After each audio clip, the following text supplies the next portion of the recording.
Let's talk about a situation maybe that you were involved in where the hotel did everything wrong and what the consequences of that were. Well, the intent of this hotel was correct, but the way they handled it was completely wrong. This was a franchise, a major western city. It was a pretty competent manager from looking at his CV in the background, and we were called in after the fact working with plaintiffs. We work with both plaintiffs and defendants, and actually it gives you a good perspective so you can see a little bit more clearly. You're not always either defending or always criticizing. You have to look at it from both sides, Well, and that does help us to go through sometimes things. plaintiffs are correct. They are sometimes. There's been some gross negligence, and then of course sometimes the hotels have done nothing wrong, and that's well. In this case here, the general manager had a concern that he did not want to have the danger of Legionella's disease, which is still nobody precisely can understand exactly how it's carried through. We know it's through the water system, but he wanted to make sure that nobody had any danger at his hotel. Place. So what he did was, instead of using tempering valves, he went through and put in directly through the showers, the sinks, and the tubs. He put in 145-degree temperature. At the tap, came out right, of the tap. That came right out. Okay, degrees. and so you had this woman who was taking a bath,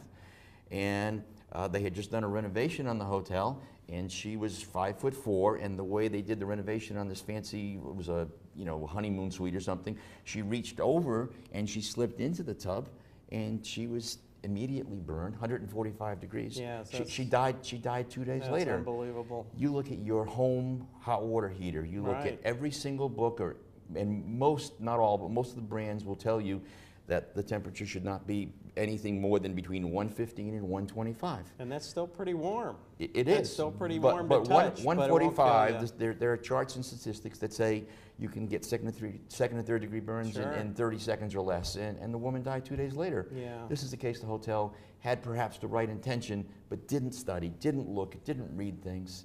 And they were completely even follow wrong. The industry standards. No, because they really did. is not the industry standard. No, they did, and they settled because they settled at the maximum height because this particular state had limitations on that, so it was settled. But those things shouldn't happen. They don't need to happen. Hotels and brands and hotel managers today, there's enough information out there, there's enough good resources out there that they can find out generally how to do most things correctly the first time. Yeah. Yeah, I agree. There's sometimes the good intentions have extremely bad consequences. We had a Legionnaires case where, unfortunately, Legionnaires is present anywhere there's water systems.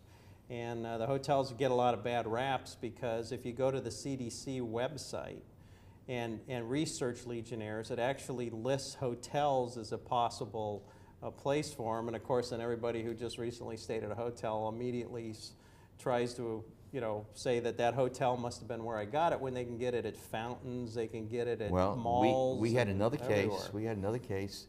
It was a hotel in the Northeast, a different city, different state. This was a small independent boutique hotel. The hotel owner had been a former engineer at a big manufacturing plant, and they put in state-of-the-art everything as far as all the cooling water systems and whatnot, but he decided to save money, that he knew how to do everything, and so he was going to take care of all the treatments. Well, the manuals they gave us it said very clearly, you must use our product or something similar to avoid the danger of Legionella. Well, they had someone who, a guest, claimed he got it there. They ended up settling. I don't precisely know that he did or didn't, but that was something the hotel owner really, and that person who did not follow the instructions that he gave, obviously missed a big point. It really opens up the negligence claims. It does. It was. That was rather open and shut in that case, and that's silly and totally needless. Yeah. Well, I appreciate the sharing your experiences, and thank you very much. And we'll head back to the conference now. Great.